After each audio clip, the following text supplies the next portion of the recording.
So, good evening to all of you. I am audible to you. Please, if you are able to listen to me, please reply.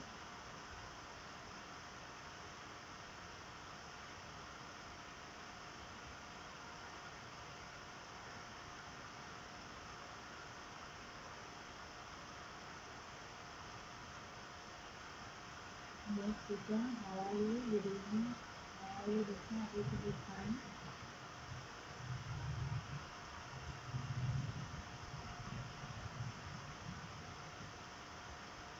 So, how are you all? Yes, Sandra, how are you?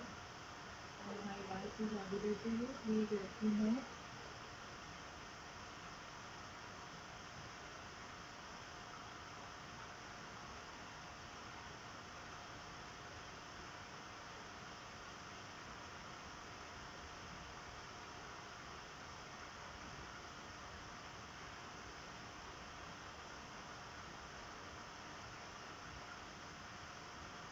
So, are you able to listen to my voice? My voice is audible. Yes, good evening, Shakti, and how are you?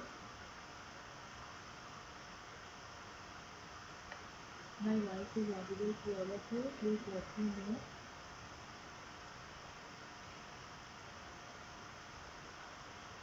Maybe my voice is little bit low today, so fever, so I'm not able to speak much loud today. So please let me know whether you are getting my voice or not. Please let me know.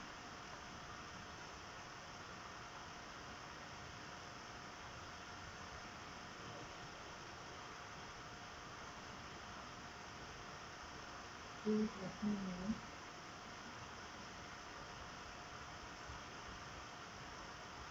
Yes, thank you, Bati. How are you, Bati?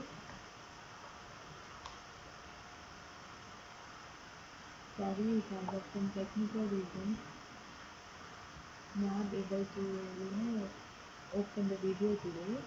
So you have to listen to my voice only. And because of some temperature, I'm unable to speak much loud. I hope you are getting my voice.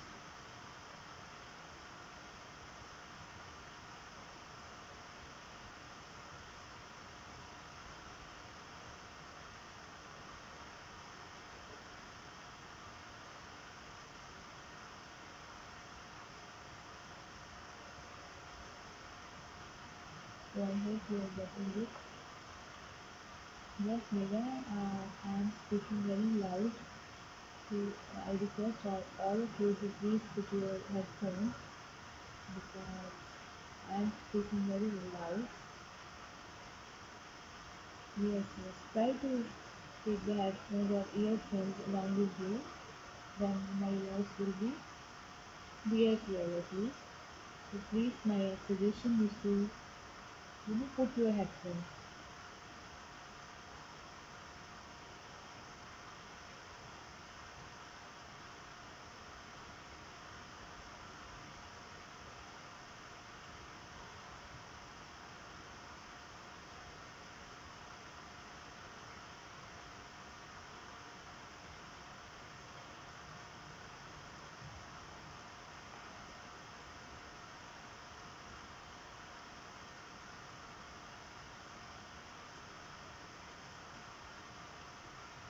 So my fan that I have now, my fan is switched off. It may be the fan of the laptop basically. Now is it okay? Now is it okay? Please let me know. Please let me know if it is audible now. I just changed the headphones.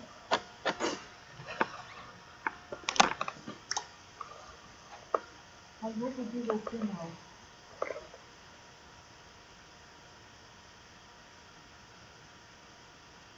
Is it okay or not? Please let me know. Is it okay? Are you able to listen to me?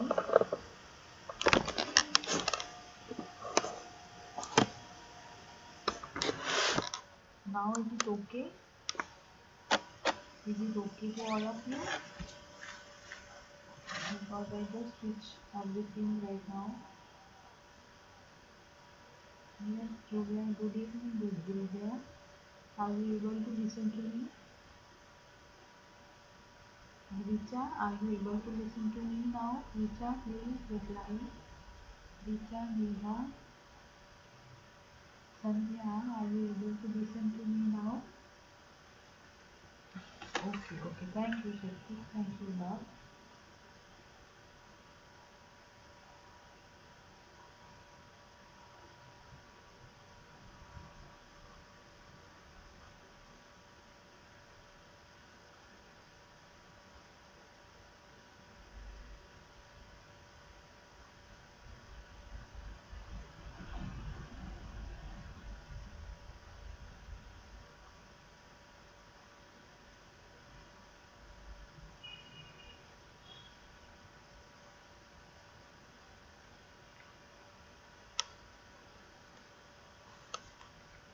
Yes. My voice is slow. Basi, please allow. Basi, please take your headphones. I hope you will then get it very clearly. It's my request to you. I am not feeling well today, so maybe because of which you are not getting my voice properly. So it's my request to all of you that kindly keep your headphones along with you.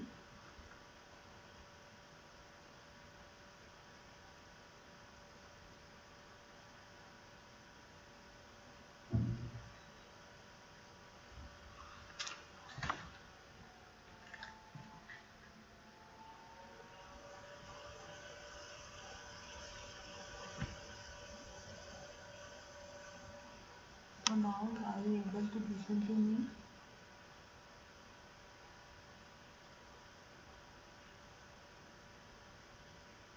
Am I audible? Shall we start our session? Please let me know. Shall we start our session now?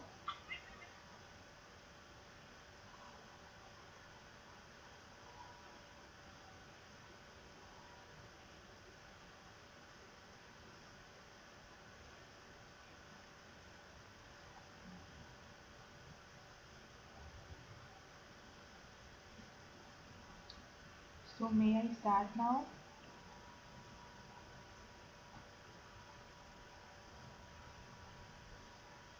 Hello. May I start now?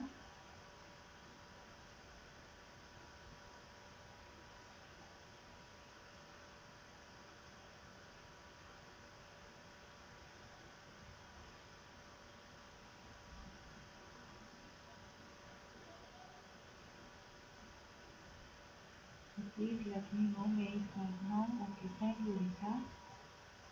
Thank you a lot.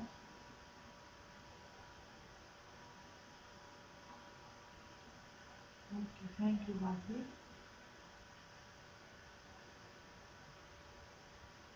So today I have to complete your next hormones, because the next topic, which is the pancreatic hormones. But before it, I have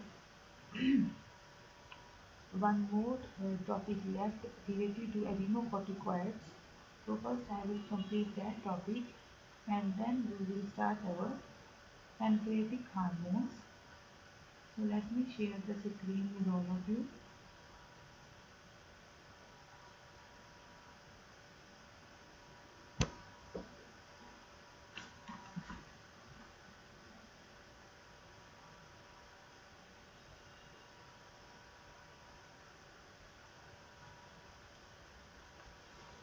So is it visible? The PPT is visible to you?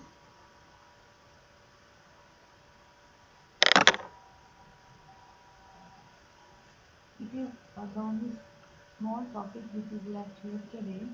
So I will complete it first, then we will proceed to the next hormone, which is the pancreatic hormone. So the screen is visible to all of you.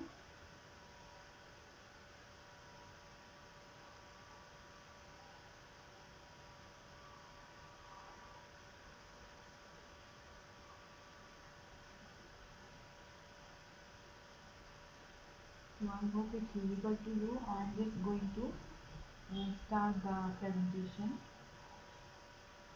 So today we have to study catecholamines, in which these are the topic which is left yesterday, in which we will study the hormones which is epinephrine, norepinephrine, dopamine, adrenaline, and then we have non-adrenaline act on the alpha and beta adrenergic receptors. So we have to study these hormones. So when these hormones become active, when we are in danger. So during danger or during emergency solutions, not solutions, situations, so during danger or emergency situations, these hormones like epinephrine, norepinephrine, dopamine, and adrenaline they become active. So this is the hormone which is secreted by the adrenal medulla. So yesterday we have discussed the hormone of adrenal cortex.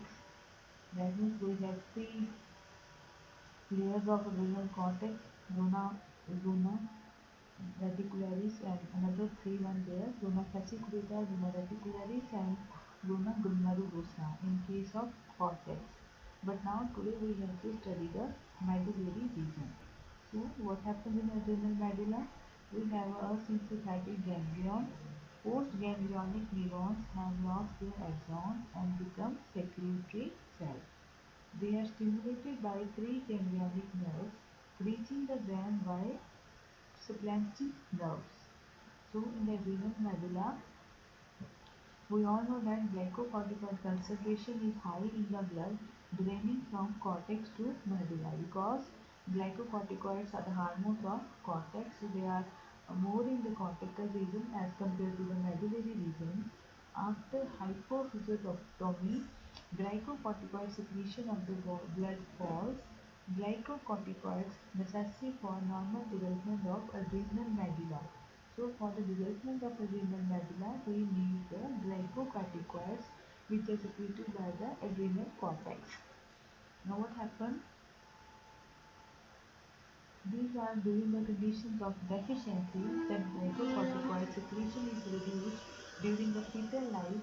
Then again these deficiencies, like we have untreated beta hydroxylase deficiency, circulating catecholamines are low after the birth. So basically you have to remind this thing only, that medullary is depend upon, or you can say the hormones of medulla are depend upon the glycocorticoids which are secreted by the adrenal cortical region or adrenal cortex basically. So these are the hormones which are secreted by adrenal medulla. Wow, we have epinephrine and we have norepinephrine. And epinephrine is secreted more in number, as you can say 80% is epinephrine and 20% is norepinephrine. So we have the preganglionic neurons. We have the preganglionic neurons which will send the signals to the medulla to release the epinephrine and norepinephrine. So these neurons, they send the signal to the medulla to please release epinephrine or norepinephrine. Okay. So we have some metabolic functions of these hormones. So norepinephrine and epinephrine, they both increase glycogenolysis in the liver and skeletal muscle. So what they do, they increase the glycogenolysis. Increase insulin, they also increase the level of insulin by beta receptors, decrease insulin by alpha adrenergic receptors. They increase plasma lactate, they increase the metabolic rate. So what happened during, you can say during emergency or during any type of on-spot reaction, the level of these hormones become very high. So they stimulate the metabolic rate. So the initial rise in the metabolic rate due to continued vasoconstriction, decreased heat loss, and leads to rise in the body temperature, which increase the muscular activity. So with the help of these hormones, we are able to do the, you can say the temperature of the body gets rise, and even the muscular activity also increase. So the second rise is due to oxidation of lactate in the liver. That we have some cardiovascular functions of it also.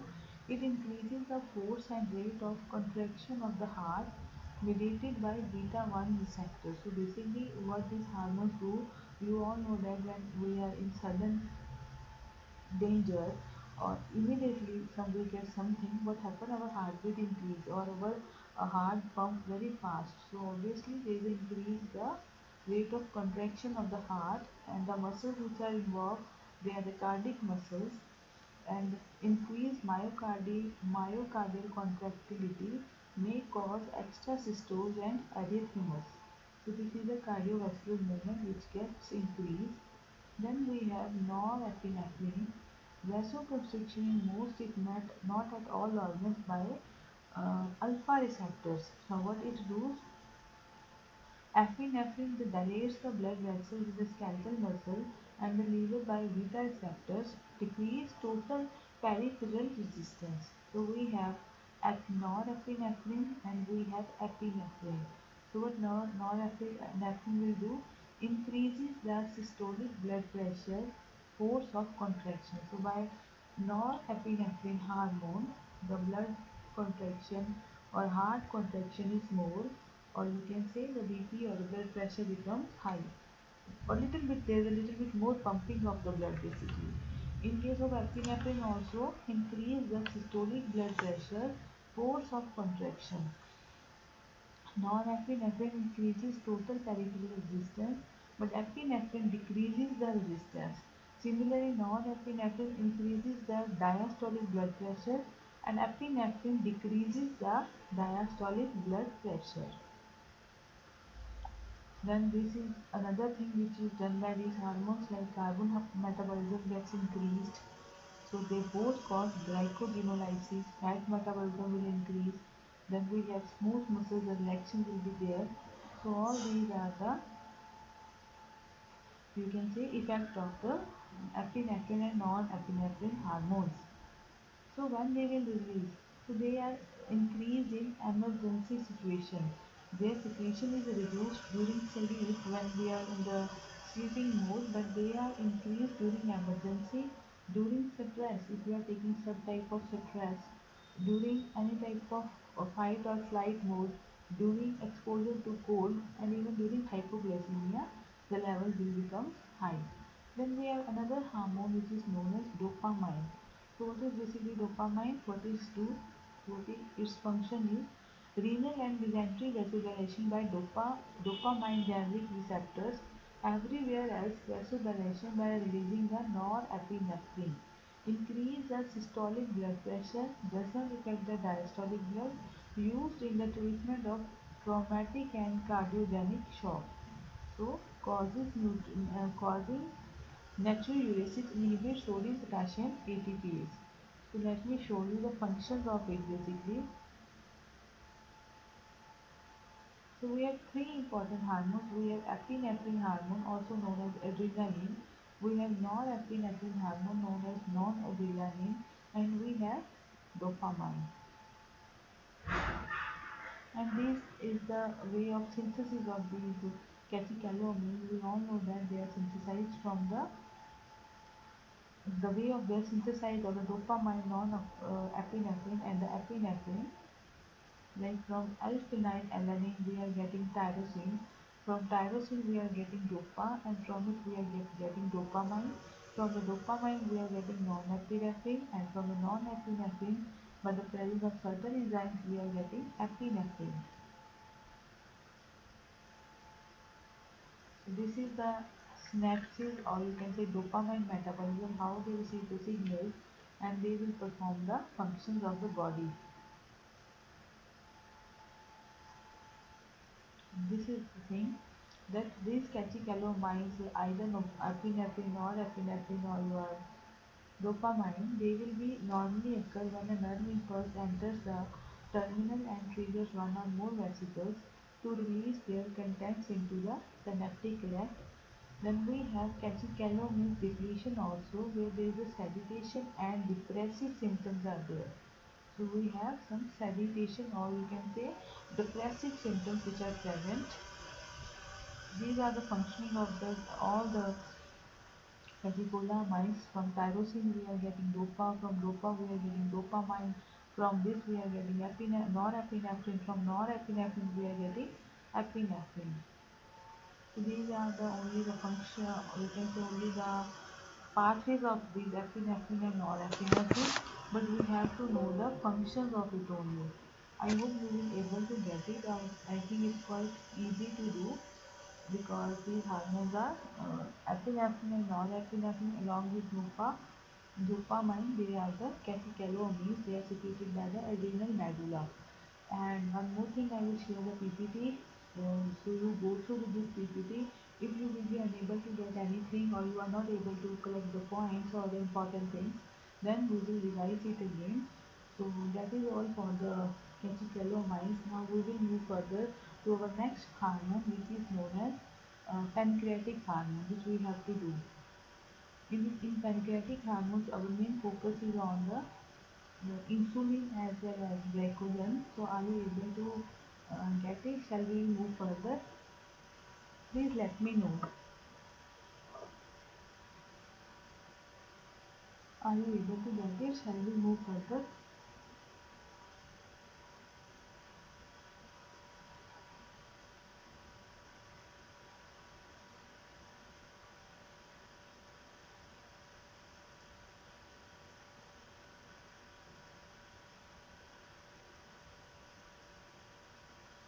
Please let me know.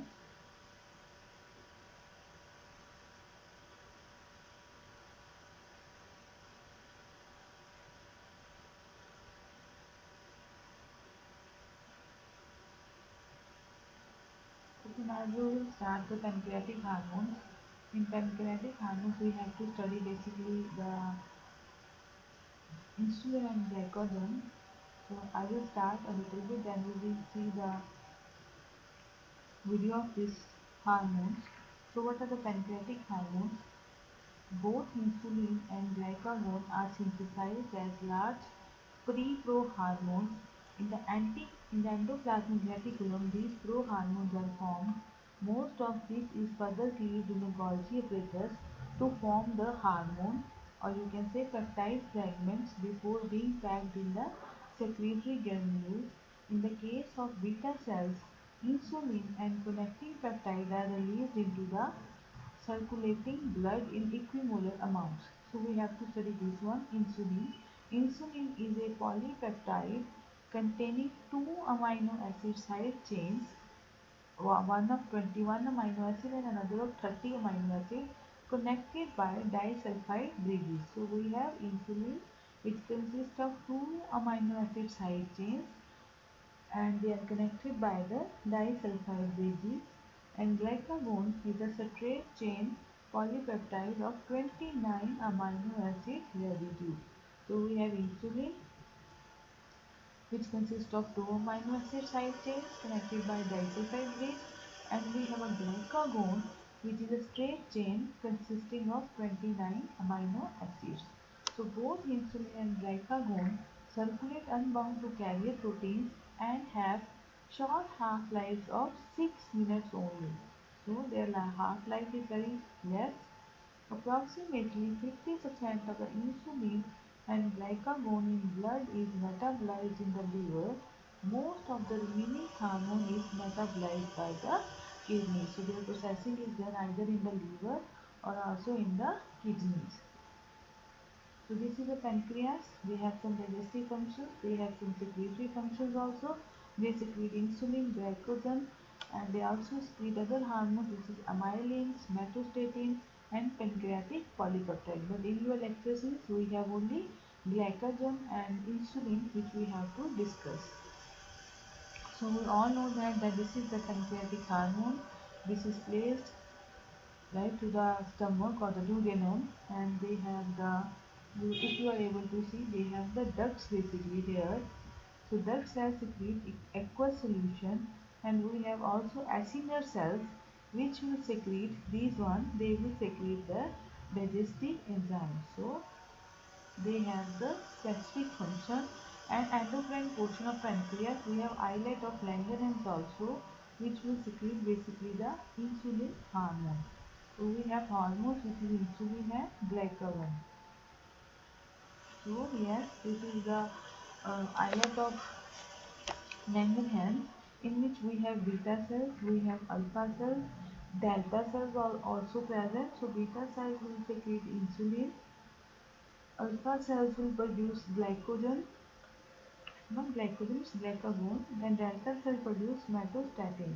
So we have pancreatic anatomy, that gland with both exocrine and endocrine functions. So what do we mean by exocrine? Endocrine is that they are passed from one blood, with the help of blood, they are passed from one area to the another. So they have both exocrine as well as endocrine function. They are 15 to 25 centimeter long, 60 to 100 gram in weight. They extend in an oblique transverse position.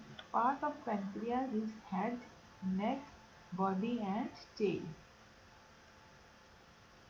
So we have discussed the anatomy of this pancreatic hormone. So we have head, neck, body and the tail. Okay.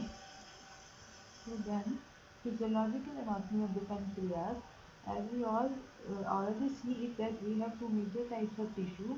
We have acne, which secrete digestive juices into the duodenum, and we have islet of Langerhans, which secrete insulin, glucagon, somatostatin also. So we have different types of cell in the islet of Langerhans. We have alpha cells, beta cells and delta cells. Beta cell will secrete the insulin and alpha cell will secrete the glucagon and delta cell will secrete the somatostatin. So we have different types of cells in the body or in the islet of Langerhans basically. And the amount of insulin secreted is 60%, glucagon is secreted 25% and delta cell secretes somatostatin only 10%. So these are the pancreatic acne, the part. We have islet of Langerhans, which have different types of cells, alpha cells, beta cells and the delta cells. And beta cells secrete insulin and alpha cells secrete the glucagon. So beta cells secrete insulin, alpha cell produce glucagon and delta cell produce somatostatin. This is again the same thing, the picturization of the islets of Langerhans. So now what's the insulin? As we already discussed, that it is a polypeptide chain of two amino acids, or you can say two chains of a polypeptide. It consists the both chains are derived from proinsulin, a prohormone. The two chains are joined together by the help of disulfide bonds. So both are joined together with the help of disulfide bonds. So these are the roles of insulin, that why we are so much focusing on the insulin. So what it do basically, it acts on the tissues, especially your liver, skeletal muscles, adipose, and increase the uptake of glucose and amino acids. So the uptake of glucose and amino acids is there. Without insulin, if insulin will be absent, what will happen? Most tissues do not take in glucose and amino acids well. So if there is absence of insulin, without the insulin, most tissues do not take in glucose and amino acids well, increases glycogen production. So they are helpful in the glucose storage basically. So insulin helps in the glucose storage. If we have excess of glucose moving in the blood, then it will be stored. Stimulates lipid synthesis from the fatty acids and triglycerides. So it also promotes lipid synthesis. Also stimulates potassium uptake by the cell. So this is the role of insulin. So insulin receptor is composed of two subunits and has intrinsic tyrosine kinase activity. Activation of the receptor results in a cascade of phosphorylation events. This is again the same thing, that insulin increases the activity of the glucose transporters, or it converts glucose into the glycogen. If we have excess of glucose in our system, then it will transport it into the glycogen. Getting my point? And also it activates acetyl coenzyme carboxylase, which stimulates the production of free fatty acids from the acetyl coenzyme A. So free fatty acids will convert it into acetyl coenzyme A, which are further stored in the form of triacylglycerol, and they are stored in the adipocytes. So it helps in the storage of glucose as well as fat molecules basically. So this is another thing that we all know, that insulin level increased after a meal, blood glucose increased in the blood, or you can say the level of glucose increase in the blood. So insulin causes uptake of glucose into tissues, so blood glucose level decrease. So what will happen? The level of glucose is more in the bloodstream. So with the help of this insulin, this glucose molecule will be stored in the tissues. By this, the level of blood glucose decreases. So insulin level decline as blood glucose decline. So this is the, you can say, effects of insulin action on the cells. So it increase uptake, increase in glucose in most cells, increase glucose use and storage. It is also helpful in protein synthesis and fat synthesis. So basically insulin is quite helpful in the glycogen synthesis, in the protein synthesis as well as in the fat synthesis. So this is a you can say cycle. The level of glycolysis, glycogenesis and lipogenesis will be increased by the presence of the insulin. So if insulin is more, all these things will be more. So they are initiating, or you can say they are favoring the action. Then another factors are also there which are regulated by the insulin release, like amino acids or keto acids. They are also controlled by the insulin release. So insulin is composed of two polypeptide chains. One is alpha, which is of 21 amino acids, and another is the beta, which is made up of 30 amino acids, and they both are connected with the help of disulfide bonds. So with the help of disulfide bonds, they are interconnected with each other. Getting my point? So this is the insulin gene which is located on the short arm of the chromosome 11, and they are synthesized as free prohormone containing 110 amino acids. So from the DNA we are able to get the mRNA, and from the mRNA we are able to get the free proinsulin, and from this free proinsulin we are able to get the proinsulin, from which we are able to get the insulin gene. So this is again the same thing, that we are getting the prohormone, or we can say pre-prohormone. From the pre-prohormone we are getting the prohormone, and from the prohormone we are getting the peptide fragment of the insulin. So first we are getting the pre-prohormone, then we are getting the prohormone. This then pass to the from the endoplasm to the Golgi apparatus, and then we are able to get the hormone, which move into circulation for the transport to its. So here we are able to get the hormone, and it will move towards its target. This is an insulin molecule. We have done it before also, that it is helpful in carbohydrate metabolism. It also affects the fat and protein metabolism. So this is the thing, that insulin is a hormone which is associated with energy abundance. So basically the main thing is that it is helpful in the storage of the glucose molecule, it is helpful in the storage of fat molecule, and it is stored in the adipose tissue. Similarly, it is also helpful in the synthesis or the remaining of the protein. So it inhibits the breakdown of the proteins that are already in the cells. So they keep the protein intact. Rather than breaking it, they make that intact only. These are the actions of the insulin molecule.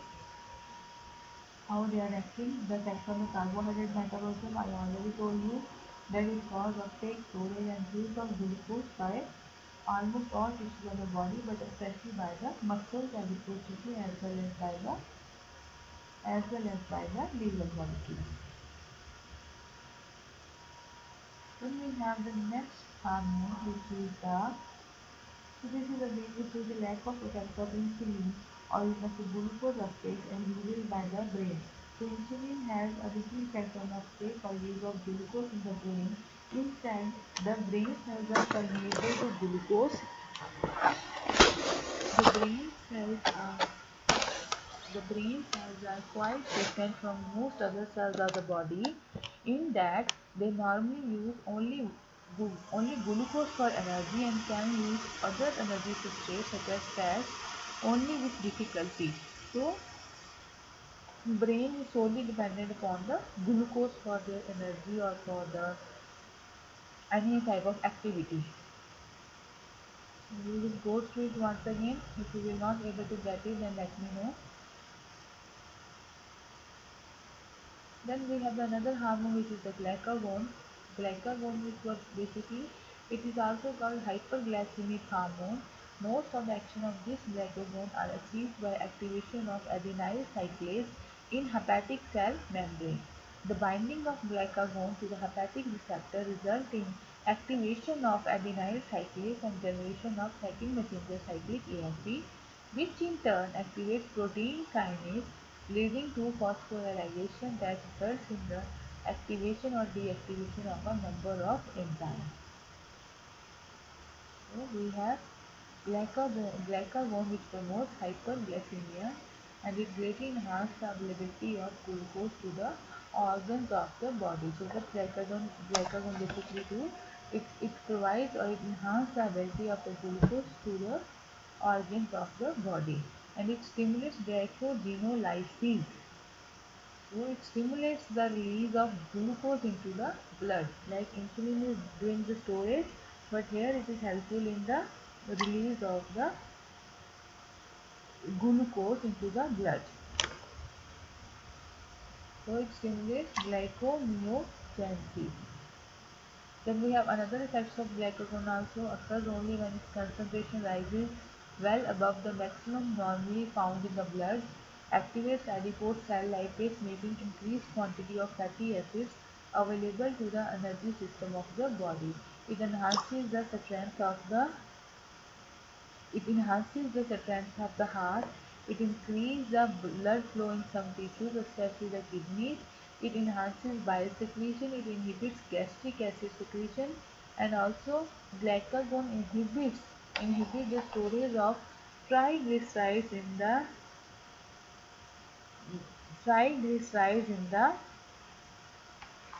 we can say in the liver, which prevents the liver from removing fatty acids from the blood. So it inhibits the storage of triglycerides. Rather, it allows the breaking of the fat molecules. Like insulin is there, who is only pursuing to store of the things, but glycogen is there, who is inhibits the storage. Rather, it allows the breakdown of the fatty acid molecules. So this is the regulation of the glucagon secretion. If there is increased blood glucose level, then obviously it inhibits glucagon secretion. Exercise stimulates glucagon secretion. So if you are doing continuous exercise or you are doing gymming or workout or something like that, then what will happen? Your body will break the inner deposit of the fat molecules, or you can say inner storage of the glucose or the glycogen molecules. So exercise stimulates the glucagon secretion, and somatostatin inhibits both the secretion of insulin and glucagon. But you have to remember this thing, that exercise stimulates the glucagon secretion, and of course increased blood amino acids also stimulate glucagon secretion. So this is diabetes mellitus. What happens in diabetes mellitus? We all know that it is a syndrome of impaired carbohydrate, fat and protein metabolism caused by the lack of insulin secretion or decreased sensitivity of the tissue to insulin. So if you have lack of insulin, what will happen? What will happen if you have lack of insulin? So we have two forms of diabetes. We have type 1 diabetes and we have type 2 diabetes. So in type 1, also known as insulin dependent diabetes mellitus, is caused by impaired secretion of insulin, and another is caused by the resistance to the metabolic effect of insulin in the target tissues. So in type 1, we have impaired secretion of insulin by the beta cells of the pancreas. And what are basically its effects? Let us see. hyperglycemia as a result of impaired glucose uptake into the tissues and increased glucose production by the liver. So rather than storing the thing, what will happen? There is a release of the increased glucose production by the liver. So in type 1 diabetes, the result of autoimmune destruction of beta cells, but it can also arise from the loss of beta cells resulting in the viral infections also.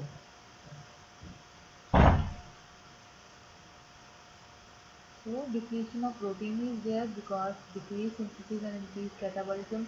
Depletion of fat is there. As a result of these fundamental derangements, what will happen? Glycophilia, osmotic diuresis, all these things happen. Weight loss is there, lack of energy is there, dehydration is there. So all these things are related with diabetes mellitus. Then we have type 2 diabetes, in which it is usually associated with obesity. And type 2 is far more common than type 1 diabetes. This form of diabetes is characterized by impaired ability of the target tissue to respond to the metabolic effects of insulin, which is referred to as insulin resistance. So here we have obesity, especially the accumulation of abdominal fat, insulin resistance, fasting hyperglycemia, hypertension, and lipid abnormalities such as increased blood triglycerides. So these are all according to the diabetes mellitus or type 2 diabetes mellitus. So the level should be 80 to 90 mg per 100 ml, or after eating food it should be 1 to 110 mg per 100 ml. So this is the physiology of diagnosis of the diabetes mellitus, how we will come to know the type of diabetes which we have. So when a normal fasting person ingests 1 gram of glucose per gram of body weight, the blood glucose level rises from 90 mg to 120. So what happens in a normal patient? There is a rise from 90 mg to 120 and falls back to the normal after 2 hours. But in a person with diabetes, the test is always abnormal. So the person with the diabetes, they have the high level of glucose in the blood. In the normal person, yes, there is a high level for some time, but then it slows down. But in diabetes, the level will remain up all the time, and it will be up to 200. But in the normal person, it will become low after 2 hours. So that's all in the case of diabetes and glucagon. We already discussed glucagon also. I want to share you one more PPT, not PPT, one video also.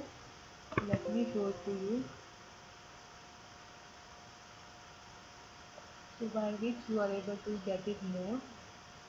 So this is basically, first of all, we are doing with pancreatic hormone. The pancreas. Objective: to learn the structure and functions of the human pancreas. The human pancreas is a pear-shaped gland, which is located in the back of the upper abdomen, somewhat behind and below the stomach.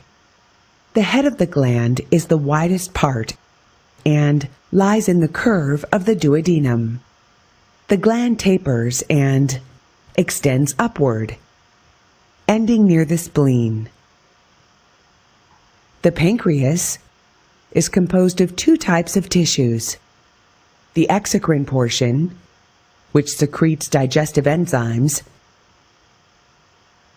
and the endocrine portion, which secretes hormones. Because of its functionality in both the endocrine and digestive systems, it's referred to as a mixed gland.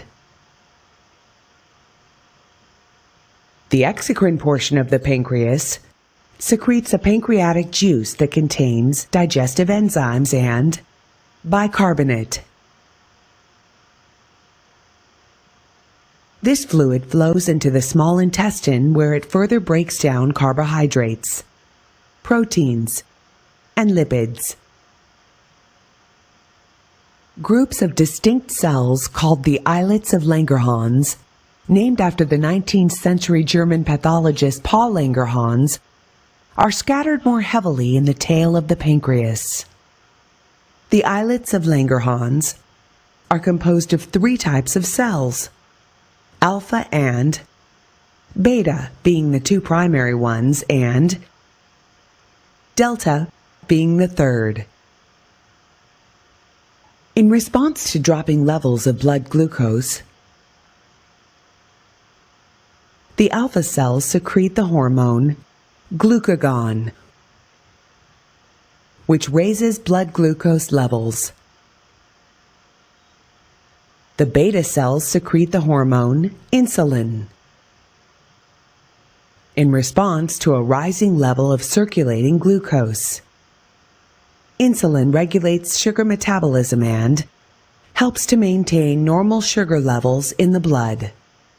A low secretion of insulin can lead to an accumulation of glucose in the blood, a situation known as hyperglycemia, and to the metabolic disorder diabetes mellitus. The delta cells secrete somatostatin, which regulates the release of insulin and glucagon. The pancreas consists of several lobules, each of which contains groups of clustered secretory cells known as acinar cells, commonly referred to as acini. The central ducts from the acini unite to form larger ducts, which open into the pancreatic duct. This connects to the common bile duct and enters the duodenum. Summary. The pancreas is known as a mixed gland due to having both exocrine and endocrine functions. The acinar cells secrete pancreatic fluid. The islets of Langerhans secrete hormones. The alpha cells secrete glucagon, and the beta cells secrete insulin.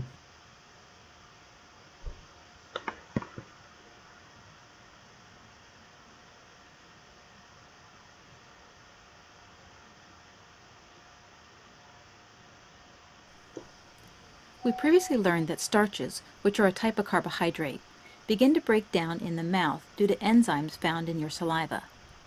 We also learned that proteins begin to break down in your stomach due to enzymes in your gastric juices. However, from the mouth to the stomach, we have seen virtually no fats be digested. This will change as we move into the small intestine and learn how the secretions of the pancreas help in the digestive process. Chemical digestion kicks into high gear as we move into the first section of the small intestine, which we previously learned is called the duodenum. The duodenum is the area where many digestive juices enter the digestive tract. Now we see here that the pancreas is a triangular-shaped gland that extends across the abdomen, and it sits somewhat behind the stomach. The pancreas is a vital digestive organ because it produces a variety of enzymes that break down all of the major food groups. These enzymes are secreted into the duodenum along with a high concentration of bicarbonate. Bicarbonate makes the pancreatic secretions alkaline in nature. And this flow of alkaline fluid into the small intestine helps to neutralize the acidic chyme that comes from the stomach.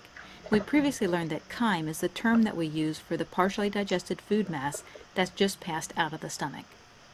Neutralizing this acidic chyme provides a better environment for the activation of the pancreatic enzymes. Now, we will look at the digestive enzymes that come from the pancreas in just a moment, but before we do, it's important to note that the pancreas also has an endocrine function.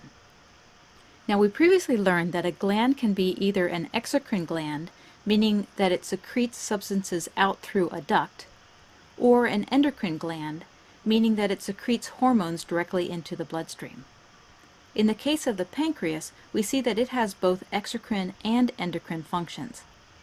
The pancreas is considered an exocrine gland because it secretes digestive juices through the pancreatic duct into the duodenum. It is also considered an endocrine gland because it produces and secretes the hormones insulin and glucagon into the bloodstream. We previously learned that these two hormones play an important role in maintaining a normal blood sugar level. When food enters the duodenum, it is deluged by pancreatic juice, which is defined as the alkaline solution of the pancreas containing enzymes that aid in the digestion of proteins, carbohydrates, and fats. So because all of the major nutrients are either completely or partially broken down by enzymes from the pancreas, we see just how vital this organ is to digestion. Now this pancreatic juice contains enzymes that complete the digestion of starch, called pancreatic amylase. In biochemistry, the most common way to name an enzyme is to add the suffix ase. Not every enzyme ends in ase, but if the suffix is present, you can feel pretty safe to assume that it's an enzyme. For example, you might recall that salivary amylase began digestion of starches in the mouth, so we see that amylase is an enzyme that digests starches. You may also recall that the digestion of protein started in your stomach. 3 enzymes found in pancreatic juice, called trypsin, chymotrypsin, and carboxypeptidase, are the pancreatic enzymes that complete the digestion of proteins. Because proteins are held together by peptide bonds, these enzymes work by breaking peptide bonds. Therefore, it might help you recall these enzymes by remembering that trypsin and chymotrypsin trip over and break the peptide bonds, and that carboxypeptidase has the word peptide in its name. Now, to this point in the digestive system, we have not come across an enzyme that digests fats. However, pancreatic juice contains an enzyme that breaks down dietary fat molecules called pancreatic lipase.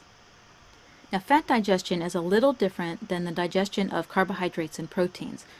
Because fats have not been broken down before entering the small intestine, we see that an additional substance called bile must first act on the fat molecule and break large fat droplets into smaller droplets, so pancreatic lipase can be more effective.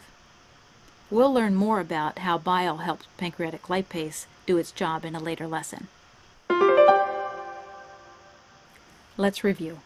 The pancreas is an important organ in digestion because it produces a variety of enzymes that break down all of the major food groups.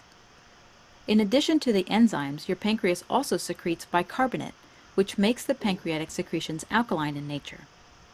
This is helpful because it neutralizes the acidic chyme entering the pancreas is somewhat unusual in the fact that it is both an exocrine gland and an endocrine gland. It is considered an exocrine gland because it secretes digestive juices through the pancreatic duct. And it is considered an endocrine gland because it secretes the hormones insulin and glucagon into the bloodstream. The pancreatic juice contains enzymes that complete the digestion of starch called pancreatic amylase. It also contains pancreatic enzymes that complete the digestion of protein, called trypsin, chymotrypsin, and carboxypeptidase. We also see that pancreatic juice contains an enzyme that breaks down dietary fat molecules called pancreatic lipase. Pancreatic lipase gets a little bit of help from bile, which first breaks down large fat droplets into smaller droplets.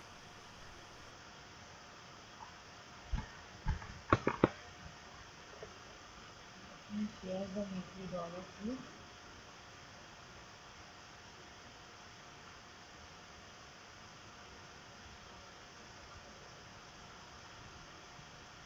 We have one more.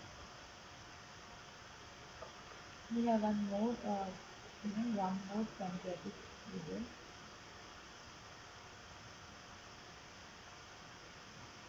Pancreas. Pancreas is a mixed gland. A portion of pancreas acts like exocrine gland and another portion acts like an endocrine gland. The cells of endocrine pancreas are called the Langerhans, representing 1 to 2% of pancreatic tissue. They secrete 2 hormones, insulin and glucagon.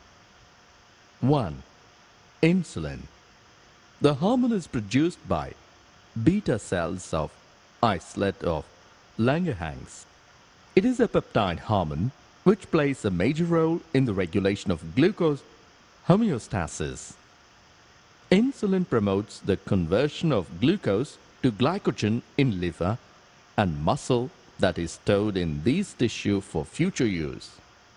Insulin is liberated when the blood glucose levels are high, usually when food is digested and absorbed. If sufficient insulin is not produced, Glucose level in blood increases and it is excreted through urine. This is called diabetes mellitus. Diabetes is identified by the presence of sugar in urine. Therefore, diabetic patients take insulin injections regularly. Insulin also affects the metabolism of fats and proteins. Unattended diabetes results in wasting of body tissue, reduced healing power, ketone bodies, blurred vision, and kidney problems. They may end up with gangrene and coma. 2. Glucagon is a peptide hormone secreted by alpha cells of glucagon acts on liver cells and stimulates, resulting in an increased blood sugar, hyperglycemia. This hormone stimulates the process of gluconeogenesis, which also contributes to hyperglycemia. Glucagon reduces the cellular glucose uptake and utilization. Thus, glucagon is hyperglycemic hormone.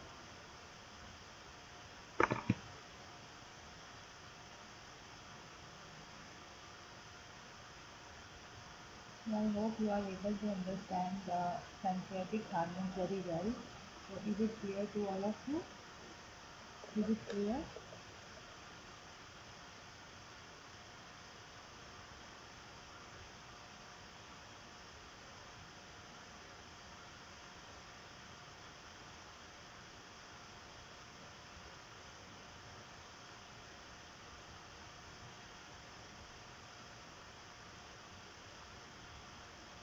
So if you are able to listen to my voice, is it clear to all of you? If it is clear, please let me know.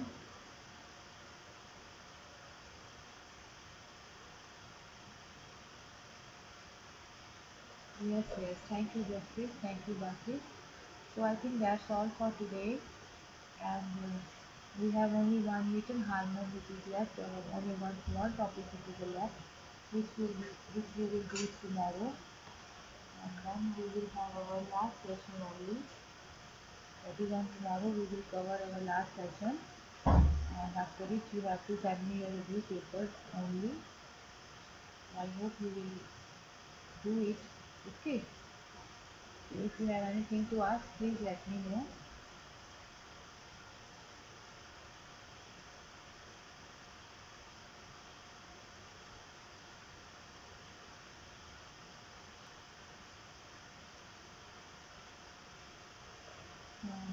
Yes, yes. So please, tomorrow is our last session.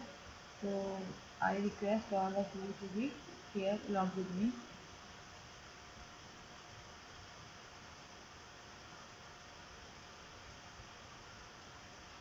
So be ready, and tomorrow also we will finish the remaining part. So is it clear to all of you?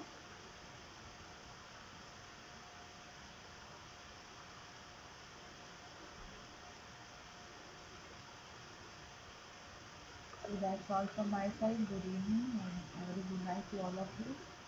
And please take care of yourself. And please send me your review articles, because we are very, only just only tomorrow is there, and then I will reply to you only by mail. So if it is possible, then please send me your review articles also. That's all from my side. Please take care of yourself, and bye bye.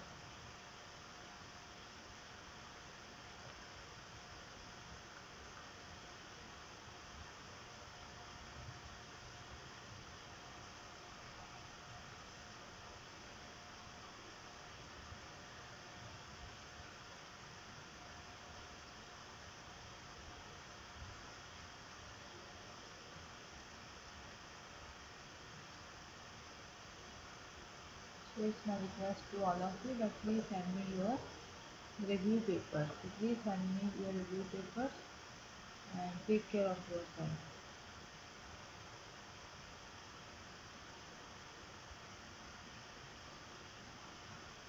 Okay.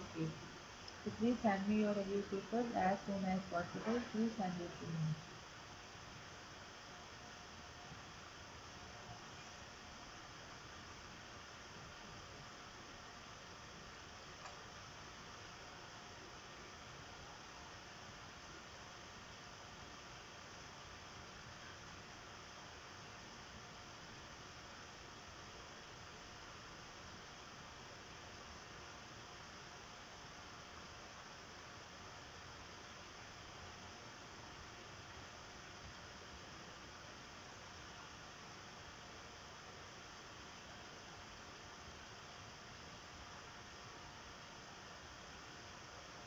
So I think that's all for today's session. We will meet tomorrow and take care of yourself. Bye bye.